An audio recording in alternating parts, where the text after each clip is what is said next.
Hello everyone, and welcome to today's webinar with Mentimeter.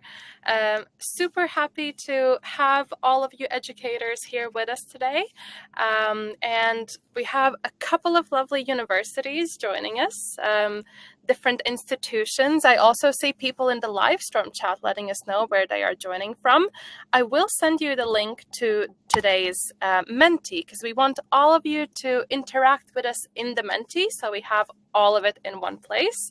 So please join that or scan the QR code, and yeah, will be wonderful to see those numbers going up. We have about 50 people in the live stream live right now, and about 16 who've joined the Menti.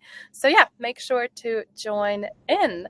And I would love to introduce you to today's host. So this webinar is hosted by Marina, who is part of our higher education team here at Mentimeter, and she is a customer success manager working specifically with different universities and colleges, mostly in North America.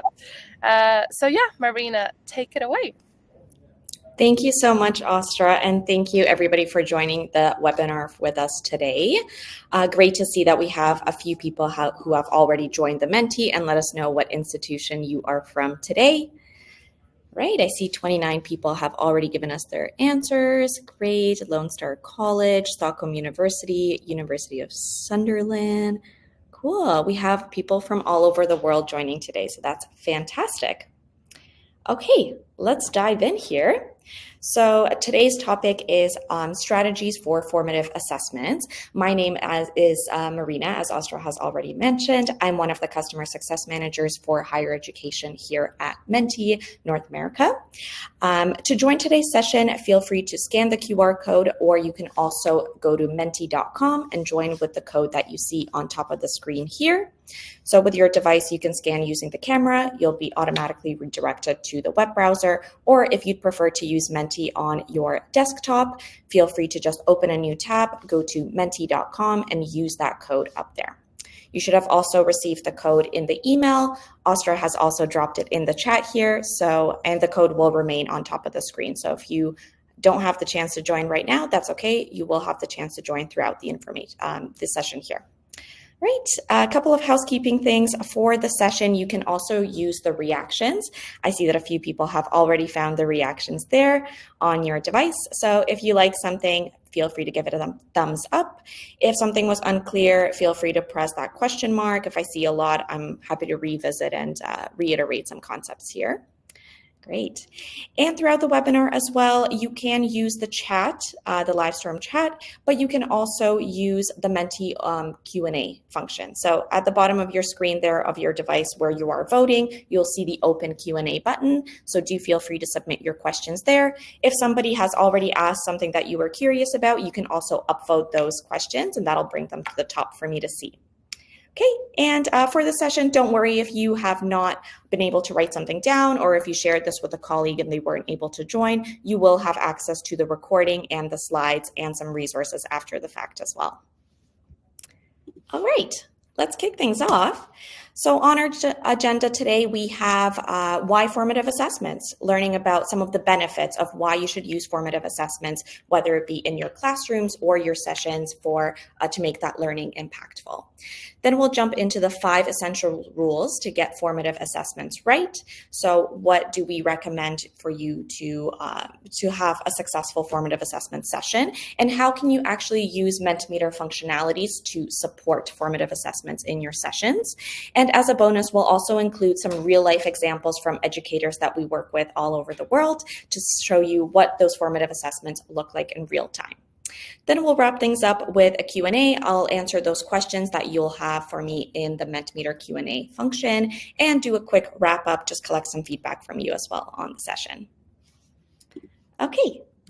Great. So to start things off, I'd love to hear from you. This is one of our scales question, but how comfortable are you with applying formative assessments? So you can rate yourself on these 3 different topics by just using the slider to slide between 1 and 5. Do you know how to apply formative assessments? Do you know how to make them successful? And do you know how to use Mentimeter for formative assessments specifically? Okay. I'll wait for a few more responses here. All right, so the general trend seems to be that we know how or why we should be applying formative assessments, but we can still upskill ourselves on how to make them successful and especially how to use Mentimeter for them. And that's great. That's exactly what I expected to see as well. This is exactly why we're here for the session, is to learn how we can use Mentimeter and which slide types support certain concepts of formative assessments. Okay, great. Okay, so just kick things off, why use formative assessments to improve the teaching and learning environment? So on a high level, first things first, formative assessments inform learning, while summative assessments sum up learning. So formative assessments are important to use throughout the duration of a course continuously to inform learning and make sure that your students or participants are understanding throughout the entire session that you might have. While summative assessments sum up learning at the end of a course. So that's the main difference. With summative assessments, you might be thinking of exams or a final assignment or a final project that might be worth 30, 40% of somebody's grade, while formative assessments are more throughout the course journey. Okay. So we'll kick things off with the 3 benefits of why you should care and why you should apply formative assessments in your sessions. The first benefit being feedback when it matters. This is important because both students and instructors will receive immediate feedback on their learning progress. So for students, they can see compared to the rest of the group, how am I pacing, how am I doing? But for instructors, it's important to see how you can cater that content moving forward in future sessions, or even change the content in the live moment as well. Okay, pretty simple here. Benefit number 2 is less pressure. So students tend to experience less pressure compared to the high-stakes summative assessments. So like I mentioned there, summative assessments sum up the learning at the end of a course. So that might be an exam, it might be a project. There's a lot going on at once, of course, and there might be just a lot of pressure to review all of that content to make sure they have everything in place. So by using formative assessments throughout an entire semester or throughout an entire course on a continuous basis, you are creating an environment with less pressure for students to actually interact and be able to absorb that learning throughout the whole course. Okay, so that was benefit number 2, less pressure. And the third benefit is having more engagement. So regular assessments keep students actively involved in their learning process and encourage consistent study habits. So this is impactful for, of course, the instructor, where you know that the content is resonating with the students, that they are engaged, that they're actively participating in many of the interactive slides that you might have with the students. But it's also important for students because they can have these key takeaways to understand the areas where they might need to study and put more of their own time in as well. So it's a win-win for both the instructors and the students in terms of bringing engagement to the course and to their studies. So that was benefit 3, more engagement. Okay, now we at Mentimeter love this quote by Craig Barton, who states that teaching without formative assessment is like painting with your eyes closed. And it's just such a perfect parallel because here, without formative assessments, you don't know how students may be reacting to certain topics, how things are being perceived, where these learning gaps are. So it's very similar to painting with your eyes closed, where you don't know if you're using the right colors or using the right brushes in order to achieve the final outcome, whether it be a painting or a certain learning outcome. So this is just the perfect way to summarize this. Okay. Now that we've covered some of the benefits and the key concepts behind formative assessments, I'd love to hear from you, from the group. How do you currently assess student understanding in your sessions?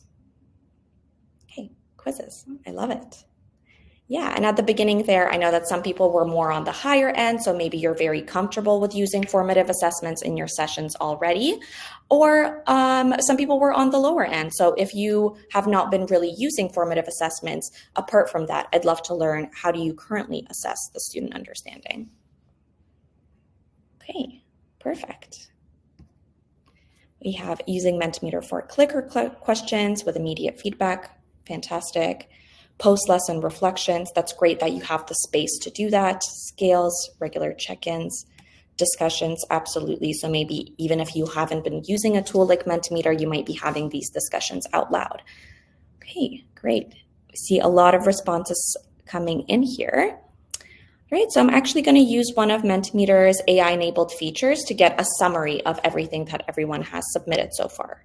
So I'm going to go to our light bulb here and generate that summary. Okay, perfect. So quizzes I see are the most popular way to use Menti. We have polls, discussions for engagement, absolutely, and that's something that Mentimeter supports with as well. It provides that initial platform for you to maybe pose a thinking question and then continue that discussion out loud. Regular feedback sessions, amazing to see that that's part of the curriculum. And use of Mentimeter for interaction, great. See that some people have already started using Menti and are using it regularly, so fantastic. Thank you for sharing those. Okay, great. So now let's dive into the 5 essential rules to get formative assessments right. So we've covered some of the benefits, but how can you actually bring this into action for your sessions? Okay, rule number 1 is to find a way to know what students are thinking. A couple of things to think about here. First, are you getting honest answers? And do the answers represent the entire room? So I'm sure that we've seen in many classroom settings, we have maybe a few students who are very comfortable participating. They're active in every class. They may be sitting in the front row, but are these students' answers representative of the entire class? And are students feeling comfortable to voice their honest answers? I know sometimes where the entire room is looking at you, it can get nerve-wracking to participate or to answer knowing that you might not be correct. So using something like Mentimeter and actually allowing that space to have everybody in the room participate helps to understand that, yes, you are getting honest answers and that the answers represent majority of the room or the entire room. Okay, and our Menti tip for this rule is to press H or using our hide button. So again, you can use H on your keyboard. You can also just hover to the bottom, just use this eye icon here to hide responses. And this helps to prevent groupthink. So if you are using, and when you are using an interactive slide type, you can at first hide the responses, allow students not to be looking at the board, seeing what people have already inputted, but actually voice their own opinion and voice their own correct answer, use critical thinking in order to think that through. They can be more creative, and then the instructor can reveal the answers. You can press H again to unhide and see what is the actual consensus of the room. So let's try that together now. I'm going to hide the answers here. So here we have a word cloud, and the question is, what is one word that comes to mind when you think of student engagement? Okay, and I'll wait for a couple of the answers to come in there. I know you have a couple options. You can put one word, you can put 2 or 3 as well. Okay. Great. So I see them appearing as these beautiful, colorful blocks. And in the bottom right corner, I can actually see how many people have already participated. So even though the answers are hidden, I see that 25 people have already submitted their answers. So this is helpful in a classroom setting as well, especially when you have a very big classroom, knowing if you're giving a lecture to 200-300 people and knowing how many and what percentage of your class is actually participating here. Great, we have 40 people who've submitted their responses. Okay, I'm gonna unhide the answers. We seem to have a few very popular ones showing up in the middle. Amazing. Participation, attention, interaction. These are the main ones that I see coming to mind here. Okay, so the word cloud is fantastic because this gives you a way to see what students are thinking and the word association that they may have with a specific topic. So this could be really impactful to do at the beginning of a class when you're introducing a new concept, understanding what comes to mind, what are maybe some of the misconceptions that people have about a topic. Or also when you're reviewing past content to see what are the key takeaways, what was the most memorable part of the course and the teaching, and what was best retained by the students as well. Okay, another reason I love the word cloud is because, yes, you do see the most popular answers popping up at the beginning in the front and center here. They are much bigger than the rest of the answers, but I still have an insight into what all the students voiced as well. So it's not, again, just those most common answers, but I can see, apart from that, what else do we have? Great.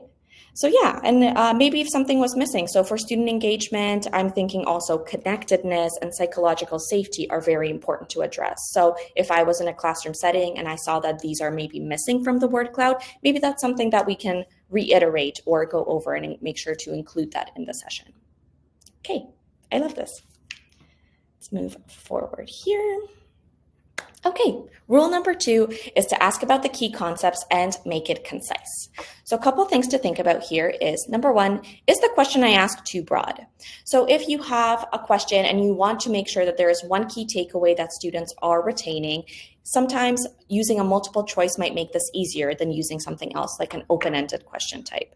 Open-ended encourages critical thinking and creativity within the answers, but using something like a multiple choice helps to narrow down those options to make sure that students are retaining that key concept and key learning outcome that you need them to retain. Great. And the way that Mentimeter supports this, with our multiple choice slide, there's actually a different variety of visualization types that you can choose from. So you might think you have just a bar graph, the way that you would normally see that, and that can give you an idea of maybe how many students are falling within each category. But we also can use the pie chart, which helps us see on a percentage base, what does that look like? So again, really useful for when you have very big sessions or big classrooms, and you want to see kind of the big picture. How many people are getting certain questions right or wrong? So let's try that out now. I see that we have a few question marks here, so let's see it in action. Okay. Here is a multiple choice question, and the question is, which of the following is not one of the benefits of formative assessments? So at the beginning there, we went through the 3 benefits. I want to see from you if you were able to retain which one is not one of the benefits. Okay, I see 37 people have voted. I'll give that a couple seconds to think about. Okay, I'll reveal when we hit 50 here. Perfect. Okay, let's see what the correct answer is. Yes, so 94% of the participants got it correct today. Formative assessments do not replace the need for final exams.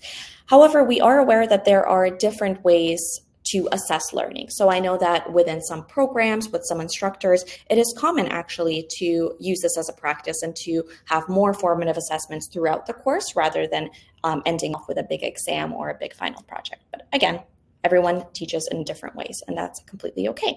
But here I was able to see that 94% of the people got those questions correct.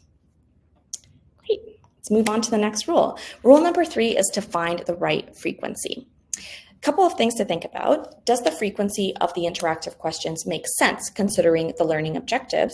And does the frequency help my students in their learning? So knowing exactly when and how many interactive slide types you should be using with your students, and knowing how many times you should be posing a question and what that question looks like. Do we want to encourage more creative thinking, use that as a starting point for bigger classroom discussions, or do we just want to test knowledge, especially if we have a lot of content to cover, and see, maybe use a quiz to see, okay, are most people getting this correct?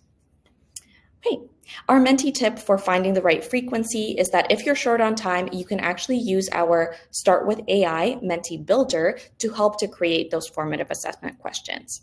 Now, the Start with AI Menti Builder can be found in your Mentimeter home dashboard where you create a new presentation. You can also start with AI. The way it works is that you simply give it a prompt and it helps to create that first draft of your presentation. So in this case, where we want to create formative assessment questions, let's say I teach human anatomy and I ask the AI builder to create a presentation that uses formative assessments, and I can make it very specific. Let's say for a 3rd year advanced university course on human anatomy specifically. It will help create that first draft of a presentation and hopefully inspire me with some use cases that I can use with my own questions as well. Okay, now how exactly can we find the right frequency? I have a question for you. According to neuroscience, what is the average attention span in minutes?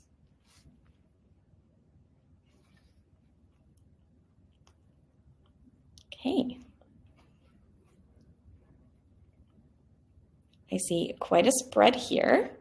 More are leaning towards a shorter attention span. Somebody is at 30 minutes. Okay. Great. We have 50 responses. I'll reveal the answer. So it is actually a range between 10 and 20 minutes. So if you answered anywhere between 10 and 20, that was the correct answer. So again, this research looks at attention span overall. Of course, these metrics can change, especially if you consider different age groups or more recent data, again, with more short-term or short video content that's being consumed, the attention span can also go down from there as well. But on average, it's between 10 and 20 minutes, which means that throughout your session, maybe every 10 to 20 minutes, it might be hard if you are presenting a lot of content-heavy or text-heavy slides or content towards your students. So we do encourage you have a form of interactive question every 10 to 20 minutes, which can look anywhere between like 4 to 5 slides, but again, make it depending on your content and what fits best for the classroom session. Okay, great, and very insightful here. All right, rule number 4 is to have a follow-up, especially if most of your class is getting a concept incorrectly. So a couple things to think about here. Do you have time and space in your class to explain a concept again? Are you allotting time maybe towards the end of the class to answer any questions or at the beginning to revisit a previous session? Do you have that space in your class? And the second question is, what resources should students go back to relearn the concept? Maybe if your class, again, is very content heavy and you don't have a lot of time to allocate throughout the class, or you have a very big lecture session where this just doesn't fit the format of your class, where can students go to find those resources and relearn the concepts? So our Menti tip for having a follow-up is that you can actually turn your Menti into a survey and send this out to your class to check which specific concepts they want to reiterate or learn more about to make sure that you're maximizing that class and face time with the students. And I can show you how you can enable survey mode. So I'm just going to jump out of the presentation here quickly to our back end. Okay, and on the top left corner under our settings, you'll find the 2 different types of presentation modes. So for today's session, I'm using the presentation mode. So as I advance the slides automatically are advanced on the participant screen, and the question types, you don't have to do anything, it advances automatically. But you can also turn your Menti into a survey. So all the content, everything that I've created today stays the same. I don't have to change anything. All I have to do is just change to a survey. That means that when participants join my Menti, they can advance the slides on their own pace. So great to send out maybe before a class or maybe after a class to collect any feedback as well. So here, once I've enabled survey, I would just press on that. And then I would hover over to share, and I can share this link with my participants either over email or post it in my learning management system. I can also share the QR code, which does not expire. Okay, so jump back in here. All right. And the 5th rule is to create a culture where mistakes are okay. A couple of things to think about are, number 1, are you assuring students that they won't be graded on this? And can you do your formative assessments anonymously? So the same way that we've been doing it today throughout the session, like when I had that multiple choice with the pie chart, there was no name associated with that, but at a glance, I can see in terms of the room, where are we maybe missing a concept or where are things being more understood? So not having any specific grade attached to something, but you can still show where's the correct answer, where's the incorrect answer, and that gives feedback to both yourself as an instructor or facilitators, but also the students of where they can revisit the content themselves. Okay, and our Menti tip is that Menti is anonymous by default, so you still get the insights and students do feel less pressure without having the need to put pressure on putting their names in there or having them identified in a way or marking them as right or wrong and making them worry about their class grades. Okay, great. So now that we've covered the 5 essential rules, I'd love to hear from you. How would you rank the rules in order of importance? So in your own sessions, what is the most important for you in terms of these formative assessments? Now, this is one of our ranking question types. So you can either drag and drop your options from the bottom of the screen to the top. You can also tap them and then use the arrows to reorder them if you want to change anything.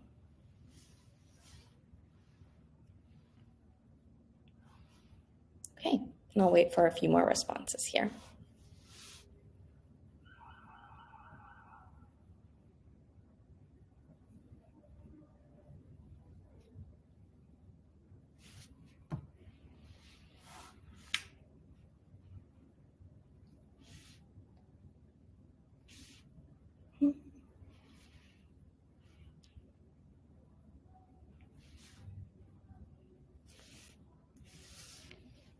Okay, great. So I see that on top we have finding a way to know what students are thinking. Okay, as our top one. So again, getting the collective feel of the room. So maybe gauging their comfort level or understanding of a certain topic, and that comes top of mind here. And at the bottom, we have having a follow-up. Okay, so this is maybe seen as not as important within the class.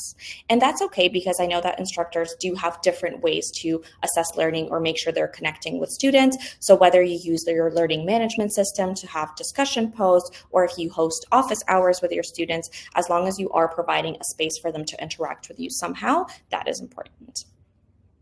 Okay, great. Thank you for sharing that. Move on here. Okay, now we have how to use Mentimeter for formative assessments.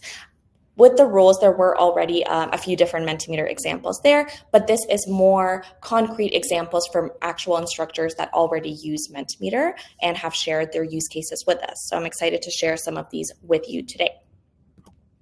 So here, you don't have to interact. This is just a screenshot of some of the ways that instructors have been using Mentimeter for formative assessments already. But here we have a question, which is a word cloud. And this is a way, again, to test word association. And this is a way to quiz the students in a different way. So we actually have an image that was used with a few different diagrams, and students were encouraged to see, to answer in the word cloud. So again, the biggest answer hopefully was the most correct one, but you still get to see what do the other students think about this as well. So it helps to address those misconceptions that they may have had. So this was a great example from a professor from Western University. Yeah, and in terms of the rules, this does enforce, so key concepts, making sure that you collect that in a concise way, and creating a culture where mistakes are okay, because maybe not every single answer in the word cloud was correct, but again, you created that space for students to contribute to the presentation anyhow. Okay, here we have an example from a professor of quantitative studies who asked an open-ended question: what is the difference between financial accounting and managerial accounting? So here there wasn't a set of preset answers, but still it allowed the students that time and creativity, and encourages keep think learning for them to think of what is the difference and have that to employ their critical thinking skills as well when answering a question like this. Okay. Great. Now, I love this example as well. This is from a professor of nursing, and it is one of our multiple choice slide types. Again, this was a very concise way to check on a key concept. So showing maybe describing some symptoms and seeing what are the following findings that somebody should have as a nurse. And here we see that most of the class actually got most of them incorrect. So again, this is a signal to both the students and the instructor that maybe this is something to revisit as a class or for students individually as well. So I love how simply this was put here. So we do have a correct answer, but again, there's no names attached to this, and students are encouraged to participate even if they didn't have the correct answer this time. Okay. Now here's an example of our scale slide, and I love this question. This was from a professor of business who asked, how much risk should an entrepreneur be willing to take? And here we got two very divided answers. There was a group who were at 5 out of 5, and there was a group who were clearly lower. We didn't have a lot of people in the middle there. So using a scales question for something like this is important, because then that encourages more discussion to be had out loud. It might encourage a friendly debate within the class as well, or having students voice over their answers and defend their position, whether an entrepreneur should be more risk averse or take as many risks as possible. So this is a great use of the scale slide here. Now for the next example, there's also the scale slide that's being used, but in a different way. So here, the University of York was using the scale slide to assess how do you feel you are progressing towards module learning outcomes. So this might not be tied to a specific topic or a specific concept, but overall in the class, it allows you to see how students are feeling towards specific learning outcomes. Now, this was likely used at the end of a course. So maybe if you are approaching exam time or the end of a course, making sure that that class time and that face-to-face time with students is being maximized maximized and used productively. This helps you evaluate which learning outcomes do students feel more comfortable with, and what can we revisit. So in this case, the first one, learning outcome 1, they felt more comfortable, whereas the ones that scored 2.7, so learning outcome 3 and 6, maybe these are some to revisit in the few classes that you may have left in a course. Okay, great. Now we've reached the end here, but I'm going to go through some of the questions before I dive into some of the resources that you can access here from Menti. Okay. So the first question I have is, how often should I use interactive moments during a presentation? Great. I love that this was asked at the beginning. So I can see here that this was asked during the quote. And we did address this during the frequency rule. So as I mentioned, because the average attention span is anywhere between 10 to 20 minutes, we do recommend having an interactive question about 10 to 20 minutes in. And that way students can repoint their attention to the front of the class, to the board, to your presentation. So yeah, about 10 to 20 minutes and 4 to 5 slides if you have content-heavy slides. Thank you for asking. Okay, in your experience, what are the most common mistakes instructors make when implementing formative assessments? I love this. I'm going to let my colleague answer this as well, but I'll start here. I think this relates back to rule number 5. So not creating a culture where mistakes are okay, because if you have a name tied to the assessment, or if every question is graded and students know that every single question they're going to be graded on, they feel less likely to participate. They don't feel as encouraged to participate. So you might not actually be making full use of formative assessments that way. So that is personally my answer, but I would love to hear what my colleague Sylvia has to say about this as well. Hello, everybody. I've been lurking here in the background and chatting with a lot of you in the live storm chat. I really appreciate the various questions. Marina, I'm not sure if you can see it, but there's different conversations happening in the background. What I can say is probably the biggest mistake is you're not following up with it. Formative assessment, as we've discovered today, can take multiple shapes and forms. And as long as you're assessing knowledge and as long as you're providing that safe learning environment for your students, you will get to the bottom of the misconceptions and the challenges. But if you are not utilizing that information to either improve your own instruction style or maybe adjust how some of the materials are presented to your students, you end up in a bit of a repetitive cycle where the students will at some point end up maybe not being as honest in their answers because they're not seeing any outcomes coming out of it. Thank you, Sylvia. And I hope that answers your question here. All right. Great. And actually, Sylvia, I would love for you to stay here as well and help to address this one. How can I make assessment neuro-inclusive? Very good question. First of all, my name is Sylvia and I work with faculty development and student engagement, and I work very closely with Marina. I will start with a prefix that I'm not an expert in the neuro-inclusiveness and diversity in terms of like formative assessment, but I can walk you through our top overall advice that you can take on this front. The first one is stay away from anything that is time pressured. Mentimeter has a quiz functionality. You might have seen it in other platforms out there where there's a leaderboard, there is a lot of competition. Time is of an essence. Stay away from that. It is quite challenging for some people to deal with that tension and anxiety that comes with it. Be as clear as possible in your questions. Avoid complex, like heavy questions that might have multiple meanings for some students. Apologies if you can hear my dog crying. Provide flexibility in terms of how you assess, I would say, is also an important topic. We've seen examples of that today, and I think Marina represented it very well. Assessment can be a multiple choice, which is a simple option for some folks, but it can also be an open-ended. So try to like diversify how you not just assess knowledge, but how you collect insights from your students. Yeah, frequent, low-stake assessment and keep it as human as possible, I guess, is my recommendation to you all. Thank you, Sylvia. Okay, I'll mark this question as answered. And here we have, I missed hearing if students can see what answers others have given and when they enter their names to join a presentation, can they see the names of each other's answers? Great question. So yes, this is a functionality within Mentimeter that is somewhat new as well. So as you saw today, and in general, Mentimeter is anonymous by default, so you don't have to worry about that. but you do have the options to actually have participants identify themselves. So I can actually show you where you can find that. I'm just going to jump out of here. And in our interactivity tab, you see that participant names are required. So you can enable this at the beginning of your presentation to make sure that students can self-identify and provide their name that will be reflected on the presentation. Now, having said that, not every single slide type is supported with this. So some slide types, it's hard to place where would the names go for these, but multiple choice, the scales question, the open-ended question, and Q&A, you will be able to see the participant names if they do choose to identify themselves. So thank you for asking. Okay, how to encourage participation for students that won't open Menti? Wow, this is a great question.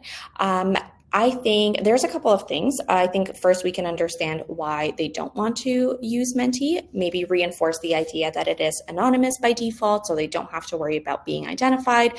And the other thing is that they can use Menti in different ways. So if maybe they don't want to use their phone, they can still participate on their laptop as well. So I think that's just the first way to see if to help students join if they are just having trouble with that or don't feel like they are actually anonymous. You can definitely reinforce that idea. But if students do not wish to participate in a Menti, I think this means that they can still participate out loud. So again, using some questions within your Menti as a starting point or a jumping off point for discussions, and that then bringing that to the rest of the class. So maybe somebody might feel more comfortable or more honest answering in person as well. So that's kind of my tip there. Okay, and I would also add that there are different ways for students to participate. So again, if they don't feel comfortable participating during class time, having those asynchronous resources as well. So maybe if they want to use Menti before a class, if they would feel more comfortable using it in a survey, or maybe a discussion post that you might have in your learning management system. So just making sure that learning is accessible and students do have different options in how they can participate with the class. Those would be my key tips there. Okay, great. All right. Yeah, I think we've gone through all the questions that we have here. Perfect. Okay. Sorry, I'll jump back in here. All right, so just a few things left. This is a question that we asked at the beginning of the session. Now I want to hear from you. Now that we have finished the session, now you know the key benefits of using Menti as well as the 5 essential rules to using formative assessments for your classrooms. How do you feel about formative assessments now?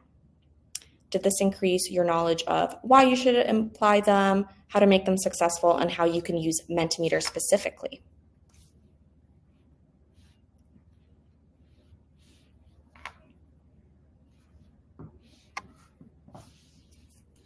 Okay, great. So I see that in all of the areas, the answers actually went up, knowing why you should be applying formative assessments, how to make them successful, and how to use Menti specifically. So I'm glad that we were able to inspire you with some of the use cases there, using Menti for the session today, but also having some examples from our instructors that use Menti consistently. Great. And we'll share some resources after the presentation as well for you to have some ready-to-go templates. So ready-made templates that you can immediately use in your class for your sessions as well. Great. So here are the resources. We have some online courses. These are self-paced courses on through the Mentimeter Academy. You can earn a certificate as well. So all of the tabs or all the links that you see here are clickable. If you click it, it'll just open in a new tab. So to go back to the Menti, just navigate back to the Menti tab here. We have our video tutorial. So our product marketing team works very hard to make sure that you are informed of any changes within Mentimeter. So whether you are creating your first ever presentation, or if you want to just learn about the latest features, the more advanced features, how you can use that, everything will be found in the video tutorials that can be found on the Menti website or through the Mentimeter YouTube. Now you can also hear from our users and the other users. So a lot of the examples that I showed you today from the professors that we work with, they can actually be found in our customer stories. So if you want to learn a little bit more about how these examples are actually applied, what is the impact that they're seeing from using Mentimeter in their sessions and classrooms, you can find that through the customer stories here. And we have our help articles as well. So if you have maybe more of a technical question, anywhere from the administrative side of Menti to actually creating and presenting your Menti, you will find all the answers in the Help Center here. And if there's anything that you didn't find in there, you're always welcome to contact our support team at hello@mentimeter.com. Great. Okay, now that we've reached the end of the session, I would love to hear from you. What did you learn or will do differently as a result of attending the session today? And if you have any feedback for me as a presenter, something that you enjoyed in the presentation, something that you thought was missing, do feel free to voice that as well, and we'll make sure to review as a team.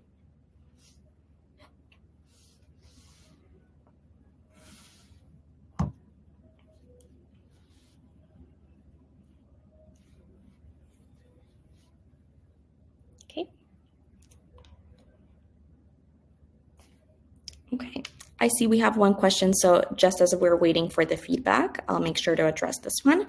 How can I create a plan to ensure consistency throughout the semester? I'm new to using Mentimeter. Well, first of all, thank you for joining today's session and for taking that next step of trying a new tool. That's fantastic. With Mentimeter, again, it's very simple to get started with it. You have a few different options of how you can start. So whether you want to use one of our templates from the website, whether you want to make a Menti from scratch and just experiment with some of the different question types, or you can also import a PDF. So if you don't want to remake everything on Menti, you can import a PDF and just sprinkle in some interactive questions throughout. Now, the way to ensure consistency is you can actually use the same Menti throughout different sessions. So maybe if you want to use something at the beginning of the month and then at the end of the month to see how learning was interpreted, that allows for a way to use it consistently. From some of the professors that we work with and higher education folks, I hear that people like to use the quiz. So maybe starting the class off with a quiz on the previous content. That could be helpful as well. That way you are using Menti consistently. And yeah, or also a word cloud, using Menti as an icebreaker. So if you are new to using Menti, just getting warmed up with it, maybe starting off with an icebreaker before you implement it into your content. Those are a few different ways that you can start using it more consistently. But thank you so much for asking. Okay, I'm going to close this out. Thank you for your feedback. We'll review that here. And as a last step, if you would like to learn more about getting Mentimeter for your institution, you can fill out the form here with just your name, email, and institution name. And don't worry, none of that will show up on the screen here, but that we'll take that back to our team. So if you want to be contacted, we'll make sure that you do. Okay. Great. Well, thank you, Marina, so much. Sorry for interrupting. We have two more questions I've been moderating, and there's two more questions that I think you can address very quickly, Marina. Yeah, absolutely. Let me jump into those.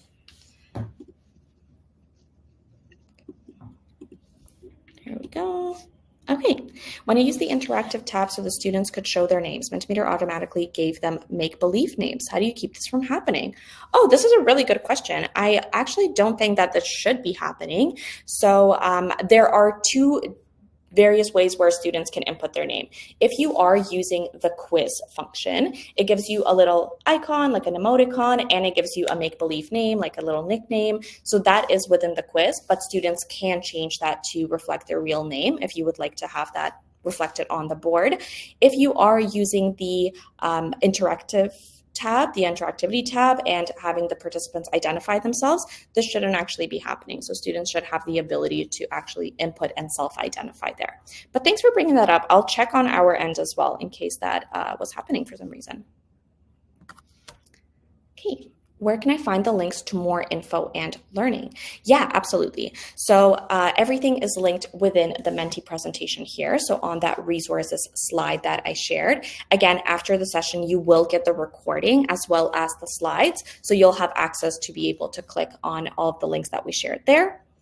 Again, in the meantime, you can also visit the Mentimeter website. It has all the information there. We have a Learn tab just at the top, which has access to previous webinars, which has templates, which has the customer stories and our help center as well. So most of that can be found on the Menti website.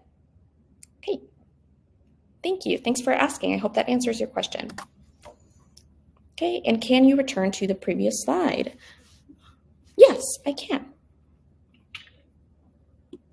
Okay, see that a few people have inputted their answers here, so see that somebody wanted to return to the previous slide. I'm guessing that's the resources slide here, so I'll keep that up for you in case somebody wanted to note down the resources. Okay, great. I think we've covered the questions there, Sylvie. Okay, and I'll just jump back here. All right. Well, thank you so much, Marina, for hosting, and thank you to all the educators joining us, and for Sylvia being very active in the chat today. I saw a lot of knowledge exchange between people and a lot of curious questions about Mentimeter.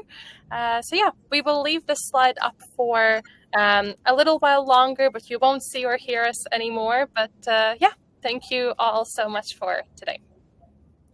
Bye-bye. Bye.